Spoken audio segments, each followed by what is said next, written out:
Hello, dear students. I am Hemchand from Navjyoti Global School, Vadhpani. This is class 8th, subject science, chapter 17.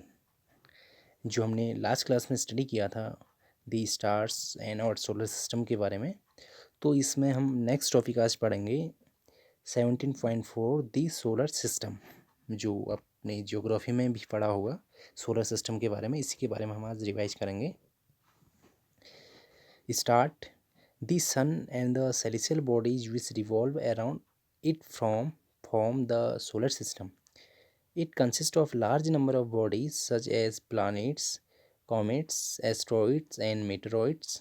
The gravitational attraction between the sun and these objects keeps them revolving around it. सूर्य तथा इसकी परिक्रमा करने वाले खगोलीय पिंडों से मिलकर सौर परिवार बना है। इस परिवार में बहुत से पिंड हैं, जैसे ग्रह, धूमकेतु, क्षुद्र ग्रह तथा उल्काएं। सूर्य तथा इन पिंडों के बीच गुरुत्वाकर्षण बल के कारण ये पिंड सूर्य की परिक्रमा करते रहते हैं। The earth, as you know, also revolves around the sun. It is a member of the solar system. It is a planet. There are 7 other planets that revolve around the sun. The 8 planets in their order of distance from the sun are Mercury, Venus, Earth, Mars, Jupiter, Saturn, Uranus and Neptune. जैसा आप जानते हैं कि पृथ्वी भी सूर्य की परिक्रमा करती है।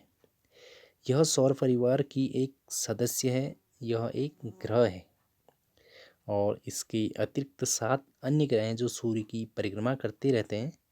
सूर्य से जिनकी जो दूरी है, इनकी दूरी के अनुसार जो क्रम है, इसमें फर्स्ट है Mercury, Venus, Earth, Mars, Jupiter, Saturn, Uranus and Neptune. ये इनका क्रम है। इसका फिगर भी आप देख सकते हैं यहाँ पे 17.16 the solar system not to scale. यहाँ पे जो फिगर बनाया गया है तो पैमाने के अनुसार ये नहीं है। इसमें इनका जो सीरीज है आप देख सकते हैं। इसके बाद हम पढ़ेंगे जो हमारा इसमें प्लैनेट्स के बारे में हमने पढ़ा था। तो सबसे पहले हम पढ़ेंगे दी सन, सूर्य के बारे में हम पढ़ेंगे। सूर्य होता क्या है इसके बारे में हम देखते हैं। The sun is the nearest star from us. It is continuously emitting huge amounts of heat and light. The sun is the source of almost all energy on the earth. In fact, the sun is the main source of heat and light for all the planets. Means सूर्य हमसे निकटतम तारा है। यह निरंतर विशाल मात्रा में ऊष्मा तथा प्रकाश उत्सर्जित कर रहा है और पृथ्वी की लगभग समस्त ऊर्जा का स्रोत सूर्य है। और वास्तव में सभी ग्रहों की ऊष्मा तथा प्रकाश की ऊर्जा का प्रमुख स्रोत सूर्य ही है। ये आप जानते हैं, आपने ज्योग्राफी में पढ़ा होगा इसके बारे में, सूर्य के बारे में। नेक्स्ट है दी प्लैनेट्स, जो ग्रह हैं इसके बारे में हम पढ़ेंगे। The planets look like stars but they do not have light of their own. Means जो प्लैनेट्स हैं, ग्रह हैं, तारों की भांति प्रतीत होते हैं, परंतु ग्रह में अपना प्रकाश नहीं होता।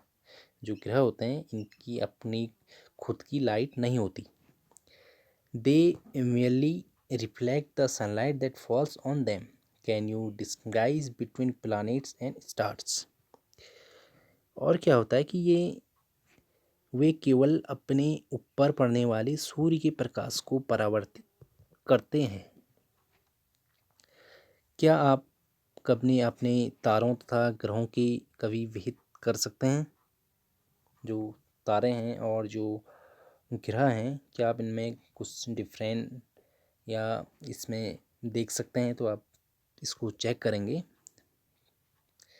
The simplest method of identify planets from stars is that stars twinkle whereas planets do not. Also, the planets keep changing their positions with respect to the stars. Means क्या है कि जो ग्रहों तथा तारे में अंतर करने की सरलतम जो विधि है यह है कि तारे टिमटिमाते हैं, जबकि ऐसा नहीं करते कि तारों के सापेक्ष सभी ग्रहों की स्थिति भी बदलती रहती है। ये इसमें डिफरेंट है। आगे हम देखते हैं, a planet has a definite path in which it revolves around the sun. This path is called an orbit. अब क्या होता है कि जब प्रत्येक ग्रह एक निश्चित पथ पर सूर्य की परिक्रमा करता है तो इस पथ को हम ऑर्बिट या कक्षा कहते हैं। The time taken by a planet to complete one revolution is called its period of revolution. The period of revolution increases as the distance of the planet increases from the सन।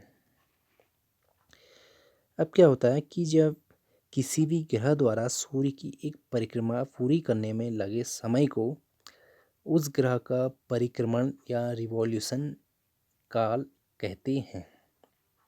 ग्रहों की सूर्य से दूरी बढ़ने पर उनके परिक्रमण काल में भी वृद्धि होती जाती है। ये आपने ज्योग्राफी में काफ़ी अच्छे से समझा होगा इस चैप्टर के बारे में। इसके बाद हम देखेंगे नेक्स्ट टॉपिक जो हमारा है मरकरी, जिसे हम बुध बोलेंगे, तो इसके बारे में हम पढ़ेंगे। हमारा नेक्स्ट टॉपिक है मरकरी। अब मरकरी क्या होता है देखते हैं। The planet Mercury is nearest to the sun. It is the smallest planet of our solar system because Mercury is very close to the sun. क्या है जो मरकरी जिसे हम बुध बोलते हैं, बुध ग्रह सूर्य के निकटतम ग्रह है। यह हमारे सौर परिवार का सबसे स्मॉलेस्ट या लघुत्तम ग्रह है क्योंकि बुध जो सूर्य के अत्यधिक निकट है। अब आगे हम देखते हैं इसके बारे में। Sun, it is very difficult to observe it as most of time it is hidden in the glare of the sun. However, it can be observed just before sunrise or just after sunset near the horizon, so it is visible only at places where trees or buildings do not obstruct the view of horizon. Mercury has no satellite of its own. अब क्या होता है कि जब अधिकांशतः समय तक सूर्य की जो चकाचौंध में छिपा रहने के कारण इसका जो प्रेक्षेपण करना अत्यंत कठिन है, तथापि सूर्योदय में तुरंत पूर्व अथवा सूर्यास्त के तुरंत पश्चात इसे क्षितिज पर देखा जा सकता है। अतः यह वही दिखाई देता है जहाँ वृक्षों अथवा भवनों द्वारा क्षितिज को देखने में कोई बाधा नहीं आती। बुध का अपना कोई ग्रह उपग्रह नहीं है मरकरी का। नेक्स्ट हम देखते हैं वेनस। वेनस क्या होता है। Venus is Earth is nearest planetary neighbour. It is the brightest planet in the night sky. शुक्र क्या होता है। ग्रहों में शुक्र पृथ्वी का निकटतम पड़ोसी है। रात्रि के आकाश में यह सबसे अधिक चमकीला ग्रह है। कभी कभी क्या होता है, शुक्र पूर्वी आकाश में सूर्योदय से पूर्व दिखाई देता है और कभी कभी सूर्यास्त के तुरंत पश्चात यह पश्चिमी आकाश में दिखाई देता है वेनस। ये आपने जियोग्राफी में पढ़ा होगा। नेक्स्ट हम देखते हैं दी अर्थ, पृथ्वी के बारे में पढ़ते हैं। The Earth is the only planet in the solar system on which life is known to exist. Some special environmental conditions are responsible for the existence and continuation of life on the earth. These include just the right distance from the sun so that it has the right temperature range, the presence of water and suitable atmosphere and a blanket of ozone. पृथ्वी ही सौर परिवार का एक मात्र ऐसा ग्रह है जिस पर जीवन का अस्तित्व ज्ञात है। पृथ्वी पर जीवन विद्यमान होना तथा उसकी निरंतरता बनाए रखने के लिए कुछ विशिष्ट पर्यावरणीय अवस्थाएं उत्तरदायी हैं। इनमें पृथ्वी की सूर्य से उचित दूरी होना भी सम्मिलित है ताकि पृथ्वी सही ताप परिसर, जल की उपस्थिति, उपयुक्त वायुमंडल तथा ओजोन का आवरण बन सके। नेक्स्ट हम देखते हैं मास, जिसे हम मंगल बोलेंगे। The next planet the first outside the orbit of the earth is Mars. It affairs called reddish and therefore it is also called the red planet. Mars has two small natural satellites. Mars क्या होता है? अगला ग्रह जो पृथ्वी की कक्षा के बाहर का पहला ग्रह है, यह मार्स है, मंगल पर हल्का रक्ताभ प्रतीत होता है, इसलिए इस ग्रह को लाल ग्रह भी कहते हैं। मंगल के दो छोटे प्राकृतिक उपग्रह हैं। नेक्स्ट है Jupiter, Brihaspati. Jupiter is the largest planet of the solar system. It is so large that about 1300 Earths can be placed inside this giant planet. However, the mass of Jupiter is about 318 times that of our Earth. It rotates very rapidly on its axis. अब क्या होता है, जो बृहस्पति सौर परिवार का सबसे बड़ा ग्रह है। यह ग्रह इतना बड़ा है कि लगभग 1300 पृथ्वियाँ इस विशाल ग्रह के भीतर रखी जा सकती हैं, परंतु बृहस्पति का द्रव्यमान पृथ्वी के द्रव्यमान का लगभग 318 गुना है। यह अपनी कक्ष पर अत्यधिक तीव्र गति से घूर्णन करती है। यह है जुपिटर के बारे में हमने पढ़ा था। इसके बाद हम देखेंगे यूरेनस एंड नेपच्यून क्या होता है। ये भी अपनी क्लासेस में पढ़ा होगा। अब यूरेनस क्या होता है देखिए, these are the outermost planet of the solar system. They can be seen only with the help of large telescopes. Like Venus, Uranus also rotates from east to west. The most remarkable features of Uranus is that it has highly tilted rotational axis. ये सौर परिवार के भ्रांतम ग्रह हैं, बाहर के ग्रह हैं। इन्हें केवल बड़े दूरदर्शकों की सहायता से ही देखा जा सकता है। टेलीस्कोप्स जो होते हैं, इससे ही इसको हम देख सकते हैं। शुक्र की भांति यूरेनस भी पूर्व से पश्चिम दिशा में घूर्णन करता है और इसकी जो विलक्षण विशेषता, इसका अत्यधिक झुका जो घूर्णन अक्ष है, इसके परिणाम स्वरूप यह कक्षीय गति करते समय अपने पृष्ठ पर लुढ़कता सा प्रतीत होता है। इसके बाद है सैटर्न, जिसे हम शनि बोलेंगे। शनि क्या है, इसके बारे में पढ़ेंगे। Beyond Jupiter is Saturn, which appears yellowish in color. What makes it unique in the solar system is its beautiful rings. These rings are not visible with the naked eye. You can observe them with a small telescope. Saturn also has a large number of satellites. Shani क्या होता है कि बृहस्पति के परे शनि है, जो रंग में पीला सा प्रतीत होता है। इस ग्रह की रमणीय जो वलय इस सौर परिवार में अद्वितीय बनाते हैं। यह जो है वलय नंगी आंखों से दिखाई नहीं देते। आप छोटे दूरदर्शक द्वारा इसका प्रक्षेपण कर सकते हैं। शनि के भी बहुत से प्राकृतिक उपग्रह हैं। ये था सैटर्न। इसके बाद हम पढ़ेंगे next topic 17.5 some other members of the solar system. अब जो सोलर सिस्टम के कुछ अन्य जो सदस्य हैं, इसके बारे में हम पढ़ेंगे। इसकी अन्य जो सदस्य हैं, एस्ट्रॉइड्स के बारे में हम पढ़ेंगे, कॉमेट्स के बारे में पढ़ेंगे। एस्ट्रॉइड क्या होते हैं? There is a large gap in between the orbits of Mars and Jupiter. This gap is occupied by a large number of small objects that revolve around the sun. These are called asteroids. अब asteroid के बारे में हम जानते हैं। जैसे मंगल तथा बृहस्पति की कक्षाओं के बीच काफ़ी बड़ा अंतराल है। इस अंतराल को बहुत सारे ऐसे छोटे छोटे पिंडों ने घेर रखा है जो सूर्य की परिक्रमा करते हैं। इसे ही हम एस्ट्रॉइड्स या क्षुद्र ग्रह कहते हैं। Asteroids can only be seen through large telescopes. क्षुद्र ग्रहों को केवल बड़े दूरदर्शकों द्वारा ही देखा जा सकता है। लार्ज टेलीस्कोप से ही हम इसको देख सकते हैं। नेक्स्ट है कॉमेट्स। अब कॉमेट्स क्या होते हैं? धूमकेतु जिसे हम बोलते हैं। Comets are also members of our solar system. They revolve around the sun is highly elliptical orbits. However, the period of revolution around the sun is usually very long. A comet appears generally as a bright head with a long tail. The length of the tail grows in size as it approaches the sun. The tail of a comet is always directed away from the sun. अभी क्या होता है, धूमकेतु भी हमारे सौर परिवार के सदस्य हैं।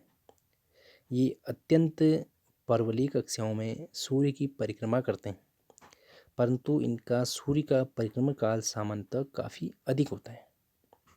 सामान्यतः धूमकेतु जो होते हैं चमकीले सिर तथा लंबी पूंछ वाले होते हैं। जैसे जैसे कोई धूमकेतु सूर्य के समीप आता है, इसकी पूंछ आकार में बढ़ती जाती है और किसी धूमकेतु की पूंछ सदैव ही सूर्य से परे होती है। यह है कमेट्स। नेक्स्ट हम टॉपिक में जाएंगे, मीटरॉइड्स एंड मेटरॉइड्स के बारे में हम पढ़ेंगे। At night when the sky is clear and the moon is not there, you may sometimes see bright streaks of light in the sky. These are commonly known as shooting stars, although they are not stars, they are called meteors. अब इसमें क्या होता है कि जो जिसे हम उल्काएं या उल्कापिंड बोलते हैं, तो क्या होता है कि रात्रि के समय जब आकाश साफ हो तथा चंद्रमा भी नहीं दिखाई दे रहा हो, तो आप कभी कभी आकाश में प्रकाश की एक चमकीली धारी से देख सकते हैं और इसे शूटिंग स्टार सा टूटता तारा कहते हैं। यद्यपि यह तारा नहीं है, इसे ही हम क्या बोलते हैं, मेट्रॉइड्स या मेट्रॉइड्स, जो उल्का बोलते हैं, बोल सकते हैं। और जो मेट्रॉइड्स होता है, मेट्रॉइड्स क्या होता है कि सामान्यतः जो छोटे पिंड होते हैं, ये यदा कदा पृथ्वी के वायुमंडल में प्रवेश कर जाते हैं और उस समय इतनी अति उच्च चाल होती है वायुमंडलीय घर्षण के कारण, ये तप्त होकर जल उठते हैं और चमक के साथ शीघ्र ही वाष्पित हो जाते हैं। यही कारण है कि प्रकाश की जो चमकीली धारी अति अल्प समय के लिए दृष्टिगोचर होती है और कुछ उल्का आकार में इतनी बड़ी होती हैं कि पूर्णतः वाष्पित होने से पृथ्वी पर पहुंचता है और इसे हम उल्कापिंड या मेट्रॉइड्स कहते हैं। ये था मेट्रॉइड्स। और नेक्स्ट हमारा है आर्टिफिशियल सैटेलाइट्स। आर्टिफिशियल क्या होता है, कृत्रिम उपग्रह जो होते हैं। You must have heard that there are a number of artificial satellites which are orbiting the Earth. You might wonder how artificial satellites are different from natural satellites. Artificial satellites are man-made. They are launched from the Earth. They revolve around the Earth much closer than Earth natural satellites the moon. ये क्या होते हैं, आपने यह सुना होगा कि ऐसे बहुत से कृत्रिम उपग्रह हैं जो पृथ्वी की परिक्रमा कर रहे हैं। आप यह जानना चाहेंगे कि कृत्रिम उपग्रह प्राकृतिक उपग्रहों से किस प्रकार भिन्न है। कृत्रिम उपग्रह मानव निर्मित है और इसका प्रमोशन पृथ्वी से किया गया। ये पृथ्वी के प्राकृतिक उपग्रह अर्थात चंद्रमा की तुलना में कहीं अधिक निकट रहकर पृथ्वी की परिक्रमा करते हैं। इसे हम बोलेंगे आर्टिफिशियल सैटेलाइट्स। सो स्टूडेंट्स, ये था हमारा चैप्टर 17 जो कंप्लीट हो चुका है। इसके क्वेश्चंस एंड आंसर्स हमने आपको अवेलेबल फर्स्ट वीडियो में ही करा दिए थे। नेक्स्ट क्लास में हम जब पढ़ेंगे अपना नेक्स्ट चैप्टर 18 जो कि हमारा लास्ट चैप्टर रहेगा, इसके बारे में हम नेक्स्ट क्लास में स्टडी करेंगे।